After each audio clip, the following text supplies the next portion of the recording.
Aku diri di situ, nah tiba-tiba dia berenang kan. Berenang, dia ngajakin aku berenang. Nah karena aku tahu diri aku nggak bisa berenang, ya aku masih ragu dong. Aku masih ragu. Terus dia bilang, ayo Kak sini, ini aku bisa berenang, nanti dibantuin gitu kan segala macam. Aku nggak nyadar dia udah di tengah. Nah di tengah tuh dia tiba-tiba kayak minta tolong kelelep gitu, tolong gitu kan, tolong.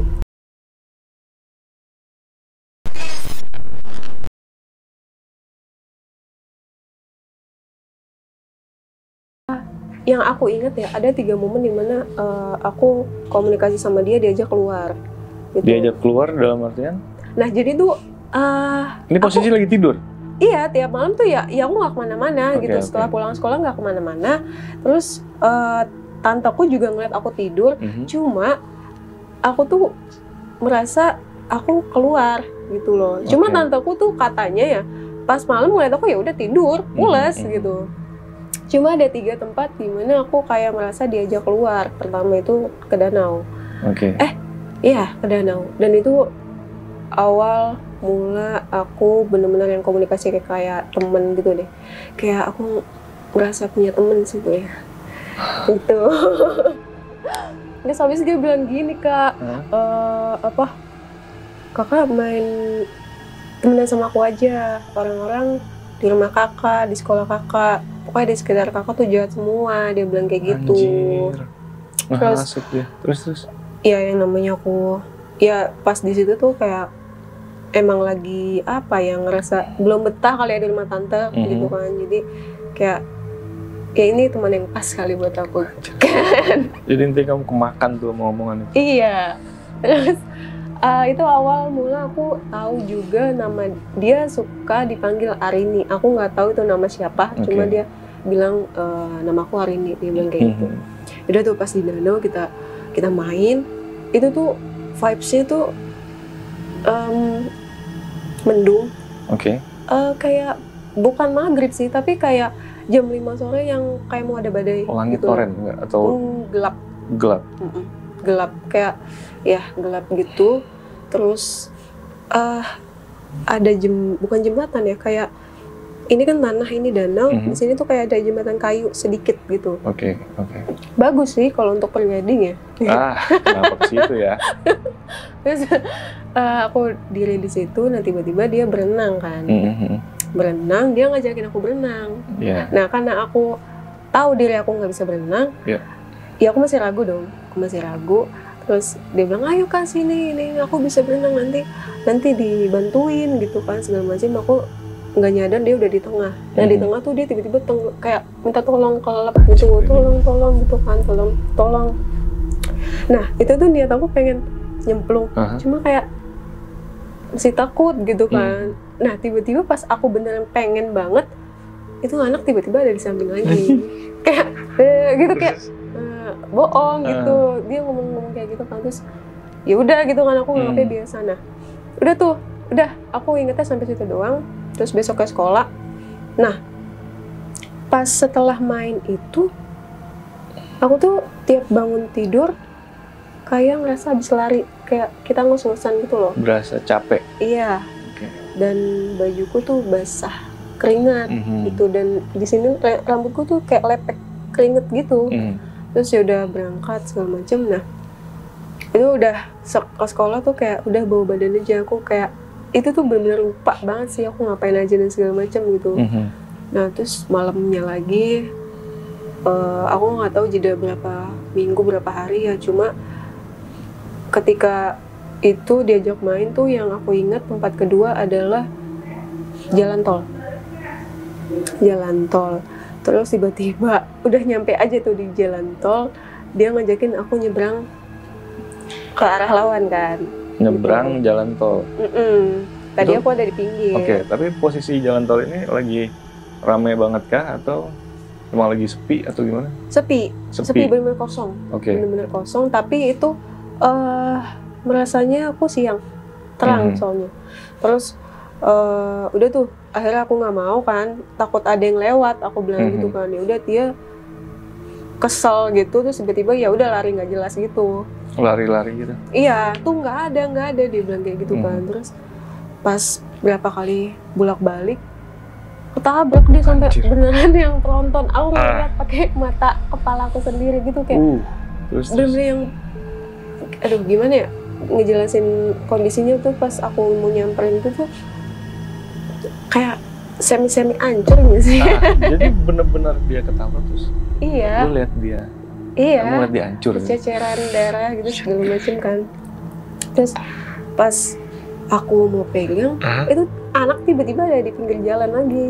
Hai, gitu lagi, foto lagi. Oke, ini kayaknya halusinasi aku aja kali ya.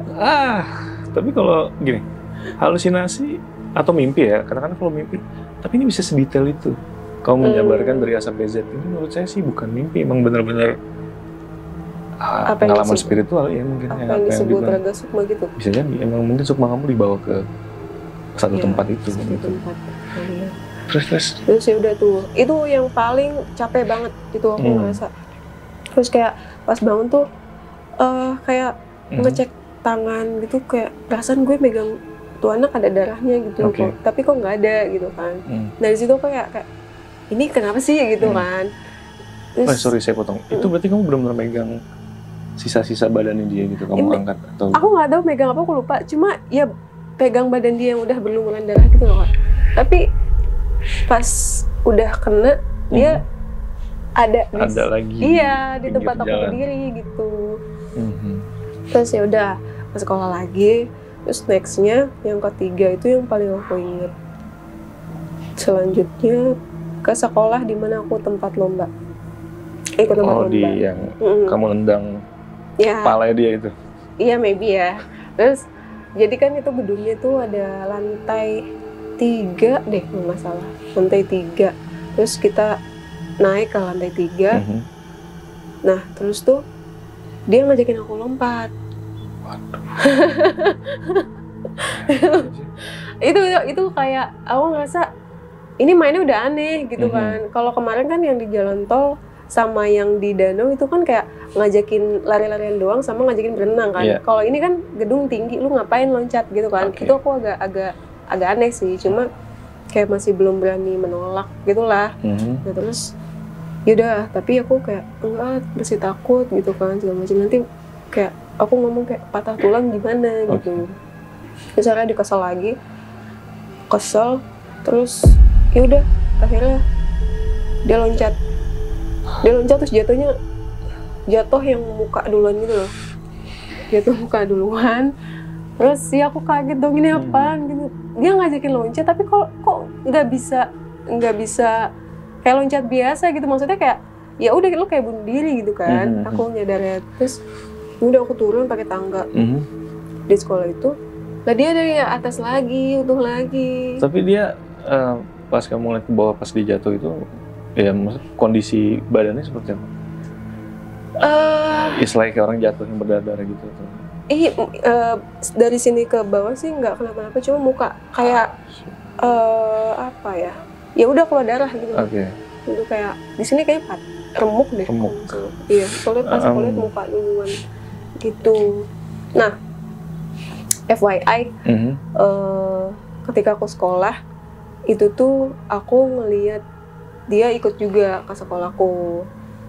Ini setelah kejadian yang dilompat atau sebelum? Aku lupa tepatnya, cuma kayaknya momen aku diajak main itu part of-nya deh gitu. Jadi pas ke sekolah mungkin aku lupa timeline-nya, mungkin di situ juga dia ikut ke sekolah gitu. Dia ngapain? Ngejailin guru. Ngejailin guru? Iya, kayak mainin rok guru gitu. Tapi gini, gurunya nyadar ya? Enggak nyadar? Iya. Tapi kamu lihat sendiri dia? Iya, dia masuk ke rok guru gitu kan guru kerudungnya gede-gede kan, dia ngumpet di kerudungan kayak gitu. Tapi gini, pas dia melakukan itu, ada hal nyata nggak? Misalkan tiba-tiba rok gurunya atau kerudung gurunya terkibas gitu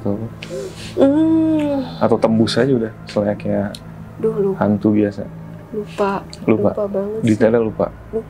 Cuma ada satu momen yang benar-benar jelas. Itu tuh jadi di kelas aku kayak ada rak gitu kan buat pajangan. Nah, itu tuh ada mainan mobilan kecil. Mobilan kecil. Nah, setelah lomba itu kan aku latihan lagi lah buat upacara hari Senin kayak gitu kan. Iya, latihan mingguan lah segala macam. Nah, itu tuh latihannya OTW maghrib kalau nggak salah. Karena pembinaku datangnya telat waktu itu. Nah, tiba-tiba, nah itu anak tuh ada main biasa gitu, cuma nggak ngejailin teman-temanku.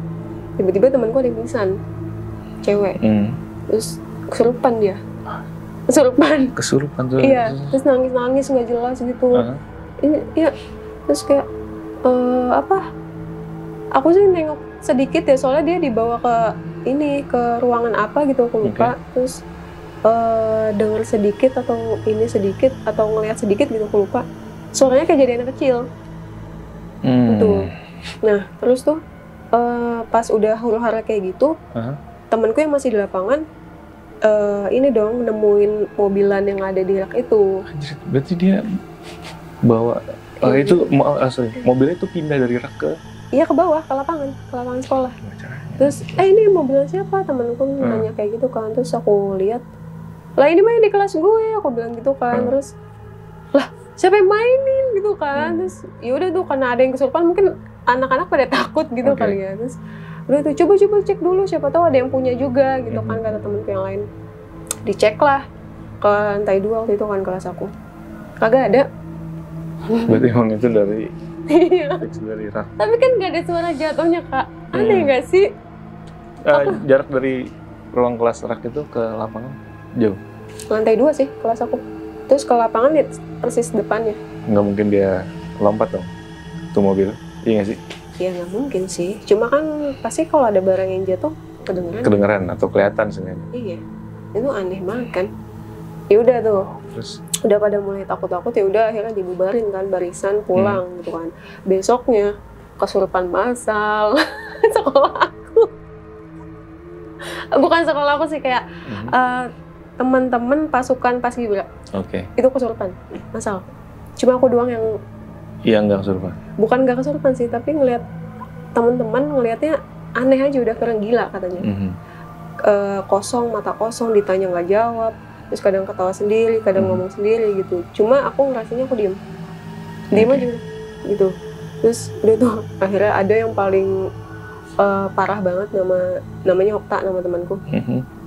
Itu dia sampai yang wah kayak gitu kan, mama cariin mamaku kayak gitu, sampai nyebut mama, minta dicariin mama. Berarti pusing deh. Yes, energinya nyampe. Yes. Ikan aneh banget. Berarti itu si Arini mungkin yang pengen nyari mamahnya. Bisa jadi. Kamu pernah nanya nggak background dia seperti apa gitu? Enggak. Cuma dia emang pas aku main sama dia minta dicariin mamahnya. Iya.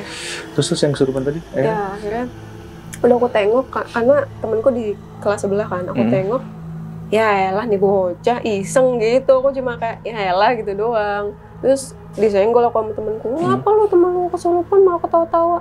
Hah? Tapi gue ketawa gitu, aku juga nggak ngeh gitu. Karena emang lucu tuh anak gitu loh, Kak. Aneh kan? Bagus banget tuh anak. Hati-hati situ kalau ngomong ya. Kak Dika nggak pernah ngerasain sih menemukan ketenangan dari hal yang tidak masuk akal? Semu nggak sih? Itu kamu diumpanin seperti itu biar mungkin kamu melupakan kehidupan. Jadi ya udah kan? Iya. Sama dia terus gitu. Iya, but key of life is tenang. Cuma semu menurut gue. Menurut saya, terus. Terus ya akhirnya diobatin. Nggak tau lah, dibawa ke ruangan kepala sekolah waktu itu. Ada beberapa teman juga yang dibawa ke ruangan kepala sekolah, di ngajiin kali itu, aku nggak tahu dah. Terus aku cuma dengar sekilas-sekilas, pas aku ikut gitu kan, penasaran mau diapain. Terus kayak dengar suara Bismillahirrahmanirrahim tuh, aku kesal banget tuh. Sini langsung kayak, wah, kayak ngapain anjir gitu loh, kayak sumpah pada saat itu ya, pada saat itu. Cuma kayak aku nyariin tuh anak gitu, aku nggak tahu kenapa rasanya kayak ini anak harus dilindungi gitu, aku harus cari gitu kan. Wah, kacau. Akhirnya ya udah aku ke bawah lagi, aku cari tuh anak, ada gitu, ada lagi di pojokan gitu. Terus udah nggak tahu gimana teman-temanku diobatinnya, ya udah dibubarin kan sekolah. Itu lucu banget sih, sumpah, kesurupan massal. Nggak lucu dong. Kesurupan massal lucunya dari mana coba? Nggak, pas kamu ngeliat Arini lagi ngapain? Pojok. Ketawa kah atau diem aja? Iya, mukanya kayak mau nangis. Karena dibacain? Nggak tahu sih itu. Okay. Terus aku kayak ngerasa panik aja, takutnya dia apa-apain aku gimana gitu kan dengan itu. Pada saat itu. Iya, nggak sekarang ya. Terus ya udah.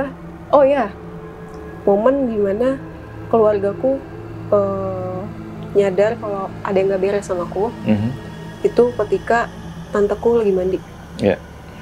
Nah, jadi kan rumah tanteku itu minimalis gitu kan. Jadi ini kamar tanteku, pintu, ini kamarku, ini kamar mandi. Yeah.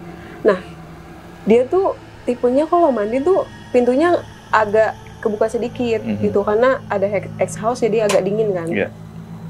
Which is pas dibuka itu arah kamarku kelihatan dong, ya kan. Terus aku tuh lagi duduk di luar sendiri, saya sore waktu itu. Terus lagi mandi, coba jebur segala macem. Dan aku tiba-tiba teriak, siapa gitu kan. Terus apa sih gitu? Lu ngapain sih lari-lari gitu kan? Hah? Siapa yang lari-lari gitu? Wah, ya aku baru ngeh itu kayaknya si bocil gitu kan. Terus ya aku cuma bilang enggak lari-lari gitu kan. Orang lagi duduk di depan.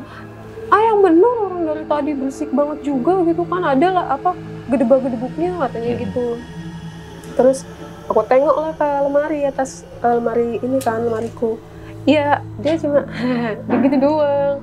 Terus aku bilang, ya aku nggak ngerasa aku ngomong kayak gini, cuma kalau dilihat tuh aku nggak ngerasa bibirku bergerak, cuma aku ngerasa aku ngomong sama dia, jangan kayak gitu. Kalau mau main ke gue aja gitu, intinya kayak gitu. Jangan ke tanteku, karena tanteku orangnya penakut juga, gitu kan. Apalagi kan di rumah cuma ada aku sama tanteku doang gitu kan. Nanti kalau dia kesurupan juga, dia ngobatinnya gimana? Repot dong. Iya. Terus ya udah tuh. Mungkin tanteku juga ngeliat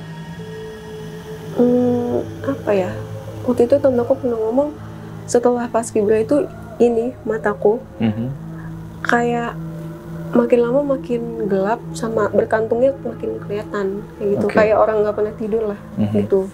Terus ya mungkin bilang kali ya ke orang tuaku, ya mungkin ayahku ini ada yang nggak beres mungkin ya, karena almarhum ibunya ya familiar lah sama hal-hal gitu. Pegangan kayak gitu, takutnya kan ditaruhnya di aku apa gimana. Terus akhirnya aku dibawa ke ustadz waktu itu bukan di ruqyah, itu cuma kayak ditanya-tanya, aku ingat banget. Cuma di situ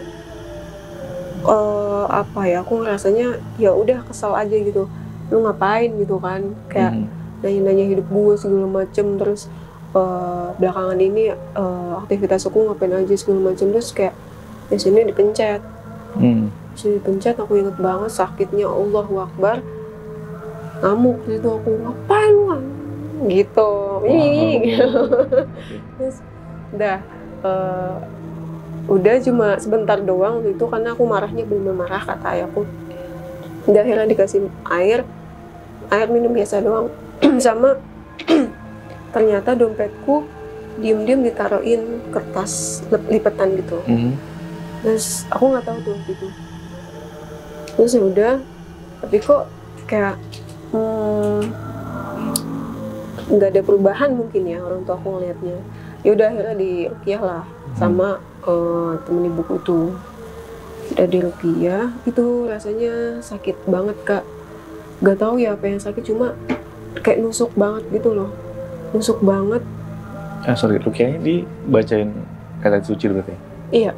Oke. Terus kayak baca-bacaan gitulah, kayak ada alunan ngaji gitu. Terus ya udah aku kayak aduh ini apa gitu kan, kayak kok badan gue ngerasa sakit gitu. Terus kayak di sini tuh bener-bener yang pengap, panas gitu loh. Terus udah akhirnya katanya teriak-teriak segala macem, muntah segala macem. Tapi yang paling sakit tuh pas aku dipencet di sini 2 sama di sini. Itu. Terus di sini apa lagi? Sakit banget. Terus udah semenjak itu aku nggak pernah ngeliat dia lagi. Itu benar-benar hilang. Iya, udah nggak ada di kamar. Totally hilang. Tapi pas momen Rukiah itu, kamu sempat ngeliat dia nggak? Enggak. Sama sekali hilang. Jadi terakhir kamu ngeliat itu sebelum Rukiah? Atau sebelum yang pertama itu kayaknya yang kamu cuma ditanya-tanya itu? Aku lupa timelinenya, cuma pas abis yang pertama kali itu sama Ustadz itu masih ada. Abis dari situ masih ada? Iya, masih ada. Okay. Cuma mungkin waktu itu tante aku ngeliat aku masih aneh atau gimana. Terus ya udah dibawa lagi ke gunung. Oh, aku lupa. Dibawa lagi tuh setelah akhirnya pembina paskibraku ke rumah bilang gitu, sebenarnya sih Pak gini gitu kan. Tapi nggak bilang kayak aku habis ngelakuin apa, karena kan aku belum cerita gitu kan. Cuma bilang kayak mungkin dari lomba itu dia ada yang seneng gitu. Yaudah itu akhirnya dibawa lagi ke Umi. Yaudah setelah itu udah nggak ngeliat lagi. Tapi itu badanku setelah itu tuh sampai aku kuliah itu jadi bener sensitif banget, sensitif parah. Sensitif terhadap hal-hal kayak gitu. Jadi pas itu udahlah, aku nggak pernah ngeliat lagi. Udah aku sekolah kayak biasanya, cuma kayak ada yang kosong sih awal-awal gitu, kayak Lena kemana gitu kan, biasanya ajak main segala macam, tapi nggak ada. Bahkan waktu itu bodoh sih, sampai yang aku nyamperin ke sekolah. Gila, ngapain dong? Pengen ketemu. Sekolah ya, tempat yang lomba itu. Iya, tapi aku sampai depan gerbangnya doang. Terus kayak dalam hati kayak Arini mana? Hanya tuh manggilin? Iya. Gila. Kan aku bilang kayak itu kayak apa ya? Kayak aku dulu nganggapnya tuh kayak penolong aku sih ya. Karena bikin aku tenang gitu. Cuma nyatanya katanya mau dibawa mati aku. Pasti mau dibawa mati sih. Nah, sebenarnya gini, ada satu hal yang gue tangkap. Ketika kamu diajak ke danau itu kalau kamu beneran nyemplung, saya nggak tahu sih, mungkin ya sukma kamu akan ketahan atau apapun gitu. Terus maksudnya yang isi badanku bukan aku? Bisa jadi, atau benar sebenarnya ada beberapa kasus ya sukma ditahan gitu. Jadi itu orang nggak sadar itu selama hidupnya. Kayak mungkin kalau yang terkenal ya kakak yang Desa Penari. Oh iya. Nah, sukmanya kan disuruh nari tuh. Itu mungkin bisa jadi kayak gitu. Mungkin nanti akan saya gambarin, coba gambarin. Kan saya kan belum pernah melihat, belum pernah ketemu sama sosok Syahrini itu. Ini mohon maaf, kameramen rusuh banget, sumpah. Nggak bisa diandalkan, saya pecatnya gitu ya. harus ini narasumber spesial ini. Narasumber spesial ini tolong. Beliau bukan orang sembarangan. Dibersihin. Gila. Gak apa-apa nggak sih? Aneh banget tapi sih. Lagi serem-serem tiba-tiba bersihin. Aman. Nanti saya coba gambarin bentuknya. Nanti biar kamu lihat. Nanti juga kita akan tampilin juga di video. Terus tapi FYI gambarannya tuh aku nggak tahu ya ukuran tinggiku sesignifikan apa dari SMP sampai sekarang. Cuma yang aku ingat waktu itu tuh anak si Arlin itu sepinggangku gini. Wah, pendek banget kayak botol Yakult dong. Kecil banget. Iya. SMP kan paling ya anak SMP. Iya, semana sih? Kayak TK Dika kali ya. Segini lah. Iya, terus dia sepinggang. Nggak tahu sih. Sedengkul saya. Tapi kayaknya aku masih kayak anak SMP nggak sih? Enggak.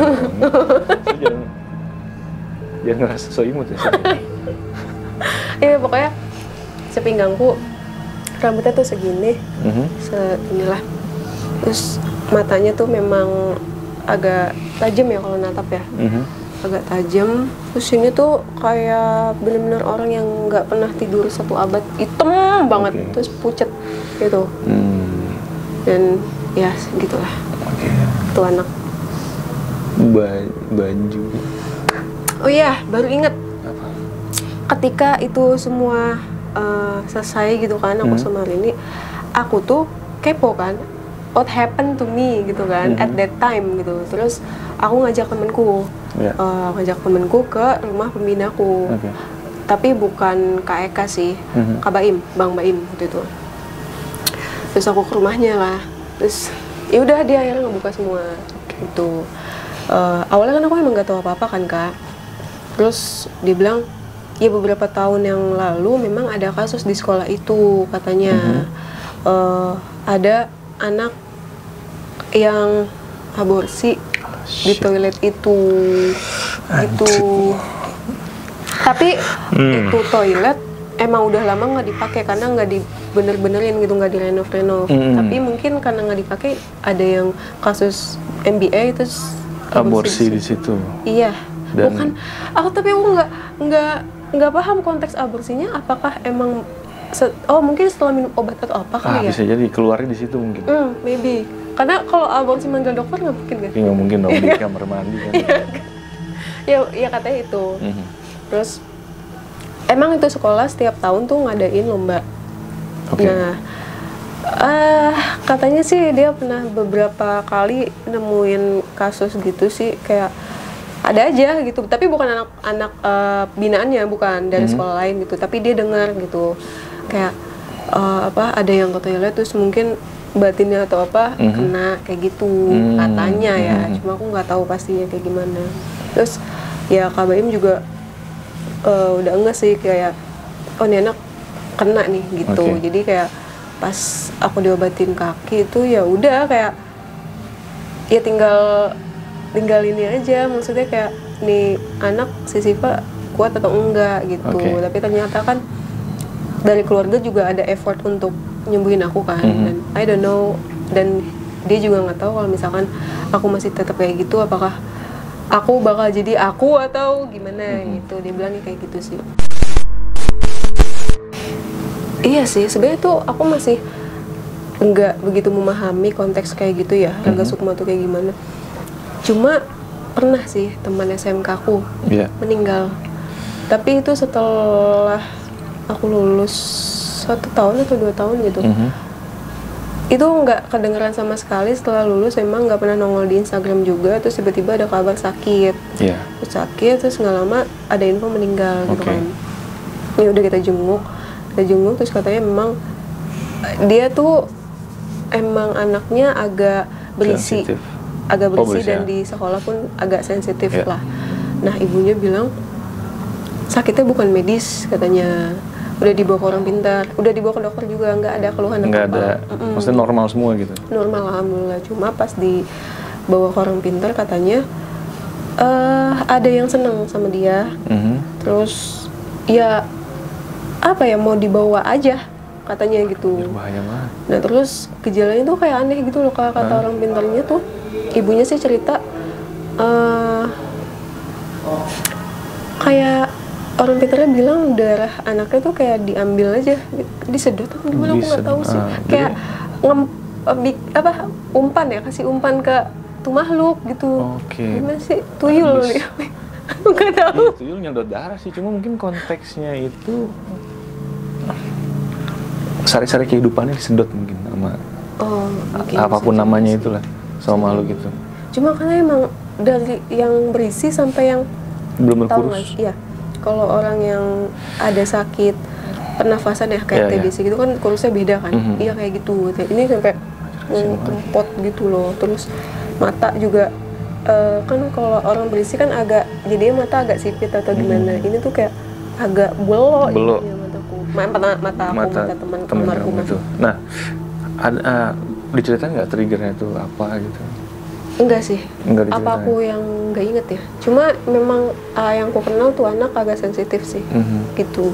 Mungkin dia abis main atau melakukan sesuatu. Melakukan kesalahan kayak aku gitu ya. Nggak tahu juga sih. Gue nggak mau menyimpulkan. Tapi memang itu kayaknya kesalahan aku udah menghina suatu tempat. Emang sebenarnya emang nggak boleh sih, kan itu kan perbuatan yang tidak baik lah intinya. Dan kebetulan di situ mungkin lagi anak itu lagi nongkrong, lagi ngopi atau apapun, kamu tendang tuh palanya tuh. Tempat dia bisa jadi. Iya, tapi setelah itu aku belajar sih kayak di tempat baru tuh emang jangan aneh-aneh lah, even nyebut dalam batin aja itu kayaknya jangan sih, karena nextnya juga banyak kayak hal-hal yang aneh terjadi di hidup saya gitu. Tapi ini berlaku nggak semua orang ya? Maksudnya mungkin orang-orang yang nggak sensitif atau orang-orang biasa. Oh iya. Iya. Banyak kok yang sompral-sompral cuma masih selamat-selamat aja gitu. Mungkin ya itu balik lagi. Tapi kan aku lemah gitu. Nah, sebenarnya nggak lemah, mungkin sensitif. Kepekaan kamu lebih tinggi dibanding kita ini gitu. Dibanding orang biasa. Jadi memang di beberapa tempat atau di beberapa hal kamu nggak bisa terlalu sompral atau bahkan nggak bisa sompral sama sekali gitu. Berarti gini sih Pak, ini cerita hari ini berarti udah mentok di sini. Iya. Tapi berarti masih ada cerita-cerita lain dong? Ada. Setelah itu malah badanku makin sensitif Kak akan hal-hal invisible kayak gitu ya. Setelah itu masuk SMA kan. Tapi itu nanti aja kali ya. Oh, oke. Gue nggak siap nih, gue capek banget itu denger hari ini. Nggak apa-apa sih, siapa tahu kan bisa. Karena mau gambar kan. Jangan dong. Mau lihat langsung. Aku anterin ke sekolah gimana? Kayak nggak perlu deh. Gue cukup gambar dari jauh ya. Ya udah. Baiklah kalau gitu ceritanya nanti lagi. Ya udah, berarti nanti kita lanjut lagi ya ceritanya. Oke. Sempetin waktu, semoga sih nggak terjadi lagi ya. Hal-hal kayak ini gitu. Sumpah capek banget. Soalnya emang aku nggak bisa kontrol ketika ngeliat itu. Tapi alhamdulillah pas udah setelah SMA, setelah kuliah kalau nggak salah, itu aku udah jarang ngelihat, benar-benar ngelihat wujudnya, tapi merasakan, especially di tempat baru tuh masih kuat gitu. Tapi nggak bisa ngelihat wujud. Itu aneh sih. Ya udah, baiklah. Ya udah, berarti kita lanjut di lain waktu ya. Oke, thank you sih Pak. Jangan lupa gambar. Oh iya, nanti gue kasih. Gue store gambar. Oke, thank you sih Pak. Stay tune guys. Udah dong. Gitu doang. Berbusa nih mulut. Yeay.